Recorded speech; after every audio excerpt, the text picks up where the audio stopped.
and welcome to the Core Connection. I'm Mira Rubin here with you on Enlightened World Network.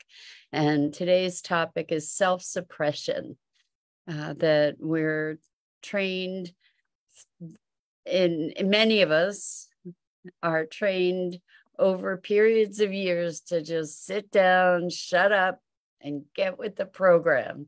And when we learn our lessons so well that we don't even need others to be reminding us, and then we suppress ourselves. And so let's take a look today at the insidious nature of these self-suppressions, and also how we can break through and beyond to become who we came here to be.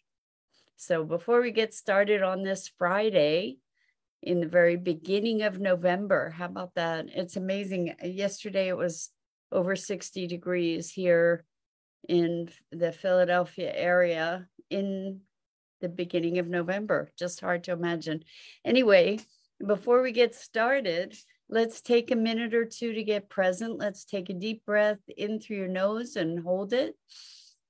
And imagine clean, crisp oxygen flooding your lungs, flowing into your bloodstream, nourishing all your cells, all your organs, bringing vital life energy to your body and being. And as you exhale, exhale any tension, stress, negativity, fatigue. And now let's take another deep breath in through your nose and hold it. This time, imagine brilliant, bright light lighting you up from the inside out, illuminating, electrifying, and energizing all your cells, your molecules, your electrons, creating a brilliant beam of light and energy from your heart out into the world. And as we exhale, exhale any remaining tension, stress, negativity, fatigue. And now let's press our palms together, vigorously rub those hands together. Feel the tickling, the tingling, the pressure, the friction, the temperature, and allow all those sensations to bring you present right here, right now, into this remarkable physical form that enables you to experience life. Welcome, welcome, welcome. So, if you just so you know, if you want to engage in this conversation, please go to the Enlightened World Network Facebook page, and you can or YouTube channel, and you can enter your comments there. And when I see your comments, I will respond to them. So we're talking about self-censoring, essentially. And self-suppression, suppressing our essential expression. It was really interesting the other day. I was talking with a client, and they had been raised in the sit down, shut up, and get with the program kind of format. Some of us have been raised with children are seen and not heard. And what's interesting about so many of the patterns that we're taught, so we're taught how to treat ourselves and how to treat others by the way that we are treated. And when we're told that what we have to contribute is not valued, whether it be our conversation, our gifts, our enthusiasm, our excitement, our perspectives, when we're told that that's unimportant, there's a point beyond which we carry that within us ourselves. So we don't then any longer have to rely on somebody else to remind us that what we think and feel is unimportant. We just sort of embody that ourselves. And it's a very unfortunate sort of pattern. But the thing is that most of us are pretty good learners. You know, we learn these defective ways of being with ourselves because we have been patterned in these negative and debilitating ways. And so it's really important, first of all, to recognize the pattern. And then it's also really important to recognize that as a pattern, we can repattern. We can create a new pattern. We can learn something new, a new way, a new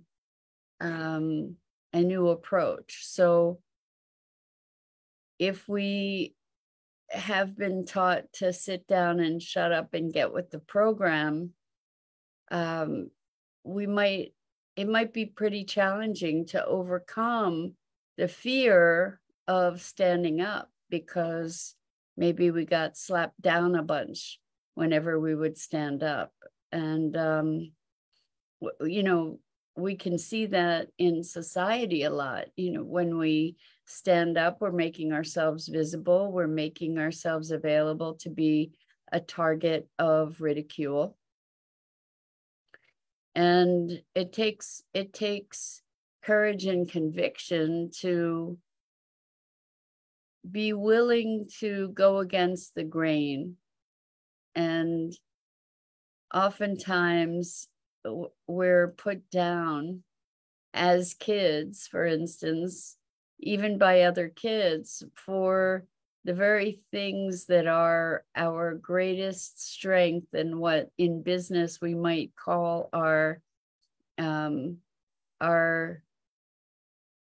unique value proposition, that we each have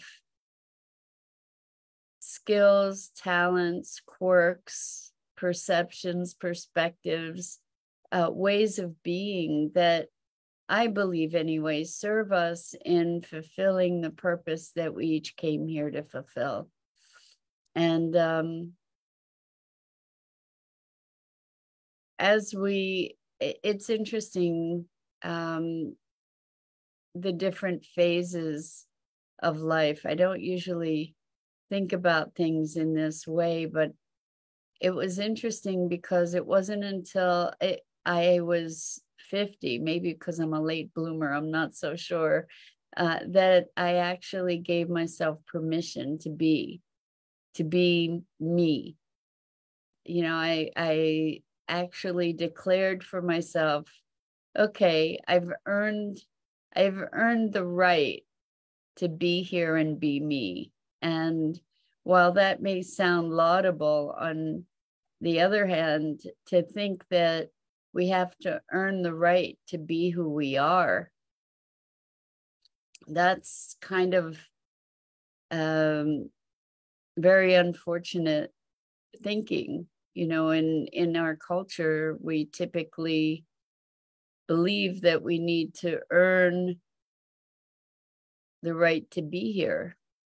You know, we need to earn the right to be worthy. You know, that we're worthy based on what we achieve, what we accomplish, based on externalities. And I invite you to entertain that we are worthy just by virtue of being here. You know, that we're worthy to be here just by virtue of being here. And if that were the case, if we didn't have to prove ourselves to anyone in any way, if we could just be, well, how might our lives be different if we weren't trying to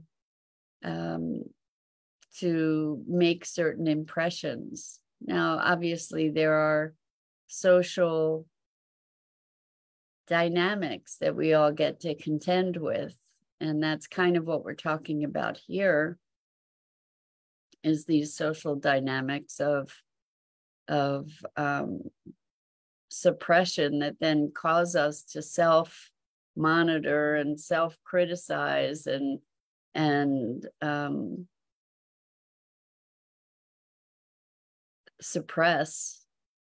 So I wonder, well, first of all, if you folks are wanting to be engaged in the conversation, please go to the Enlightened World Network Facebook page or YouTube channel and place your comments there. And if I see them, I promise I will respond to them.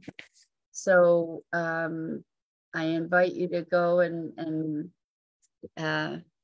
put something in the chat so we can have an engaging conversation here on this Friday morning. So self-suppression, how does it show up? I think when we second guess ourselves, we'll do something, say something, and then go into a self-critical, self-punishing mode. And we often reinforce all the messaging that we received growing up. I think that many of us have grown up in very tightly socially regulated kinds of feedback loops. For those of us who have had supportive families reinforcing our capability, congratulations, what a gift. And I think that for the others of us who have experienced these kinds of negative constraints, negative reinforcement, we get to evolve our awareness and our being, our consciousness to a place where we can consciously overcome these things, where we can consciously cultivate new patterns, and where we can deliberately find our paths to freedom of greater expression of our essential being. It's in that expression that we can then move into the fulfillment of our hearts and souls. So as we become more of who we are, that naturally leads to fulfillment, right? We feel a greater freedom when we're able to be following our hearts. And I think that this is one of the biggest challenges we have as humans, is to embrace our gifts and then step into the responsibility that those gifts bring with them. I had a wonderful session with somebody yesterday. It was such a cool visualization that they experienced, and what was going on initially in the visualization was feeling very overwhelmed at by the responsibility of the part they came here to fulfill. And it felt profoundly weighty and incapacitating through the weight of it.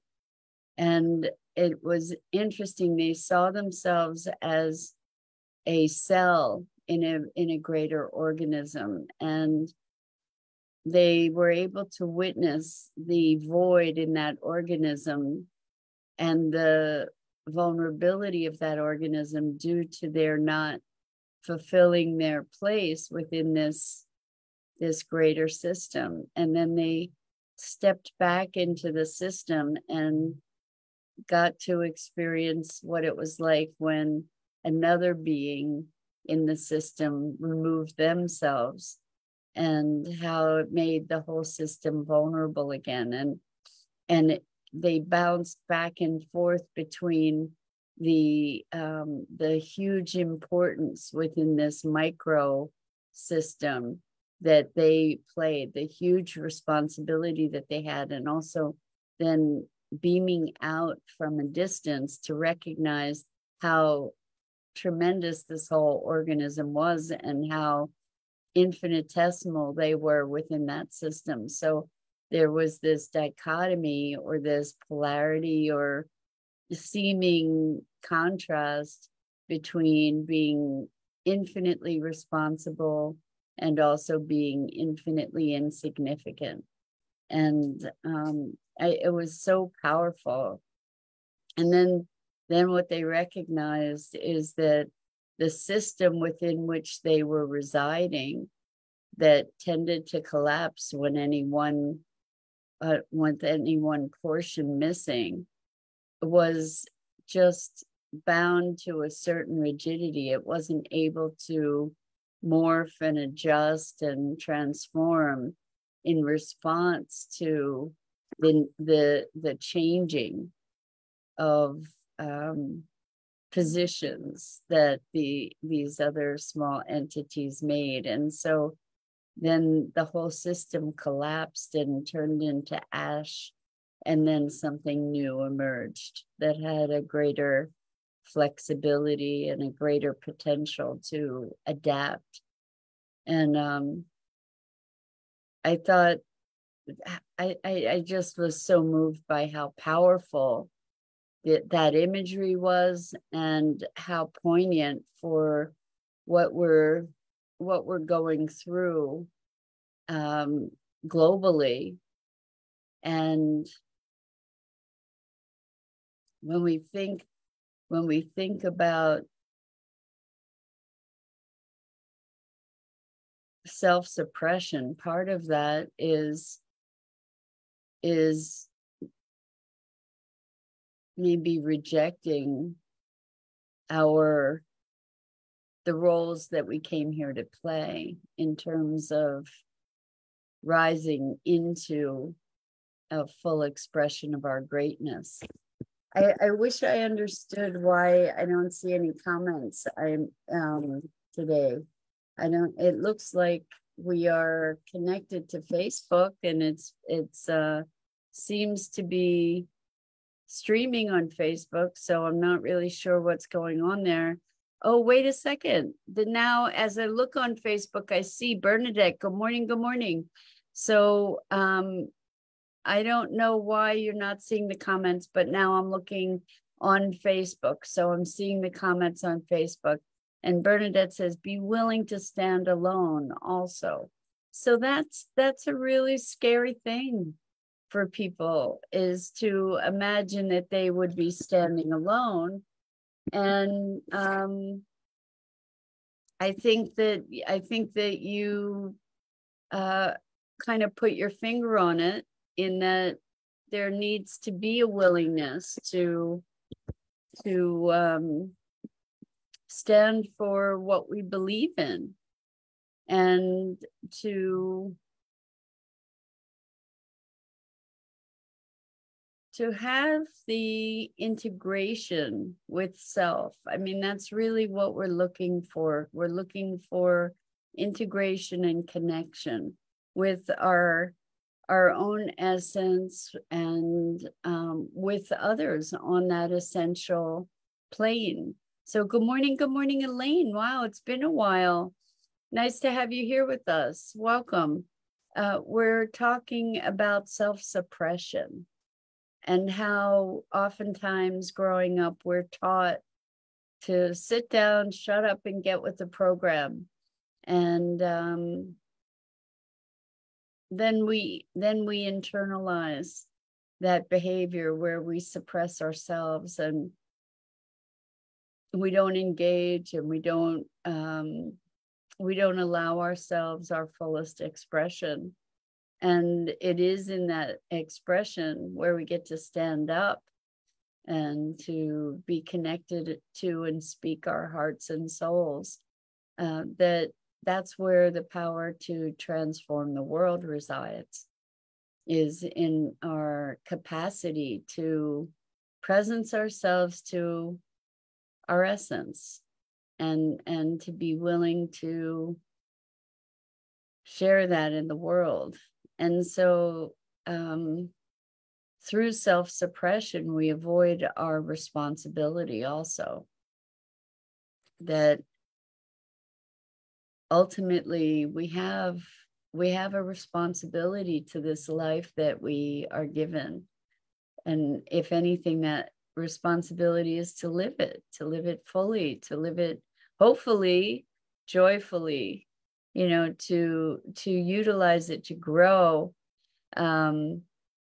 So Elaine says to sit down, shut up, and listen is the hardest for humans. Well, I think the willingness to listen, for sure, is a superpower that we get to cultivate. I don't know about the sit down and shut up, but certainly to be willing to listen.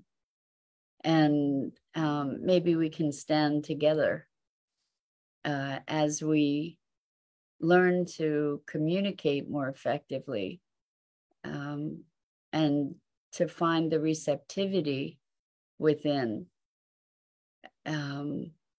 As we connect more and more deeply to our wholeness, what my observation is that we become less and less reactive and more capable of truly listening.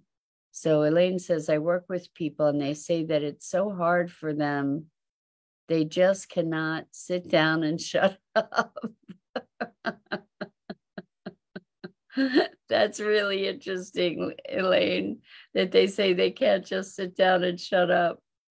Well, I don't know, is that a good thing or a bad thing? I'm not really sure. I guess it has to do with what we're saying. If we're just talking to talk, that's one thing. Or if we're talking over other people in a way that's not allowing us to hear them, then I get it. But I also think that so many of us are conditioned to just shut up and get with the program, and suppress ourselves, and suppress our vision, and suppress our energies that could really make a difference in the world. Bernadette says, my shut up button is broken, LOL. Well, I tend to think that's probably a good thing. The shut up part, I guess it has to do with, I think that there is such a thing as self-regulation that is not self-suppression. And maybe we get to look at that nuance too. Rosalind, good morning. Good morning. So good to have you here with us. Rosalind says, hello, TGIF. Can't wait for the time change. If we know what we want, we are talking about how to overcome self-sabotage. Yeah, I think we are talking about how to overcome self-sabotage. The sit down, shut up piece is part of self-sabotage in certain dimensions. If we're talking about being willing to listen, then we get to shut up and listen.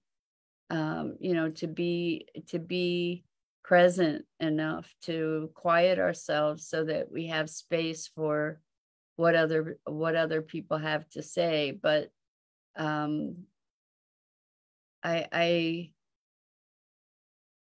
know that some of us talk to hear ourselves speak, but we also, what the kind of sit down, shut up patterning that I'm talking about is the suppressive pattern of not engaging because we might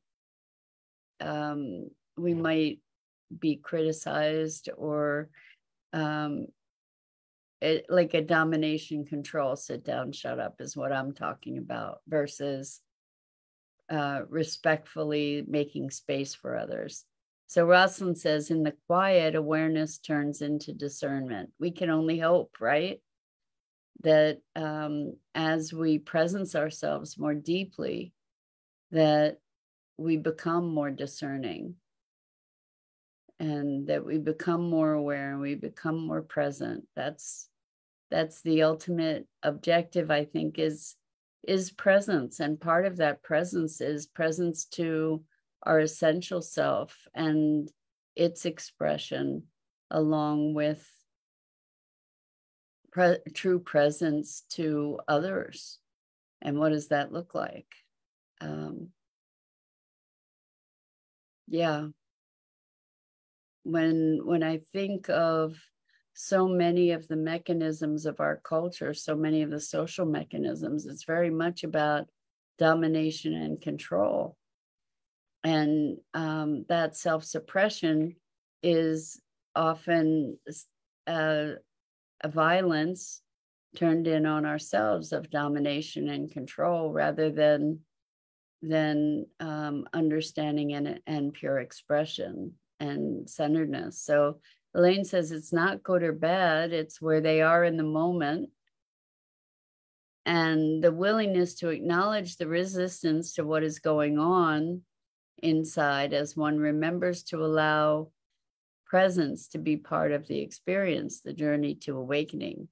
That's the key, 100%, Elaine, to allow presence to be part of the experience, and maybe the guiding part of experience. That when we bring ourselves to presence, then we truly can be better tuned in to our own expression, as well as the expression of others. And so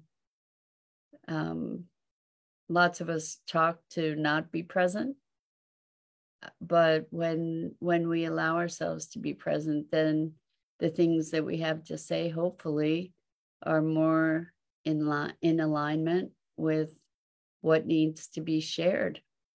Rosalind says, discernment between what is true for self, rather than doing something out of fulfilling a role or expectation. Beautiful, Rosalind. I agree. Sometimes it feels like being selfish if choosing one expression over another. Well, I think we need to make a discernment between selfishness and authenticity. And I think that that's an interesting one to be pondering, is when we choose something that is in alignment for ourselves, is that selfishness something that is a negative thing, or is that an important and powerfully positive thing? You know, when we choose to be in alignment, even if it looks like it's choosing self over others. I think we tend to do that all the time anyway. It's just that sometimes we displace our sense of self so that it looks like we're doing something for somebody else, when ultimately we're doing it for ourselves. So Elaine says, presence is not the absence of noise. Presence is the awareness of it. That's interesting. I love that, Elaine. And interestingly, too, is that when we become aware of the noise, that noise often can dissipate. So it's interesting. Presence isn't a static state, that's for sure. And Bernadette says, I have the ears to listen while having the sit down for a moment until a voice is needed. Oh, might I add, I have a wonderful accent. Oh, I'm wondering where your accent is from, Bernadette.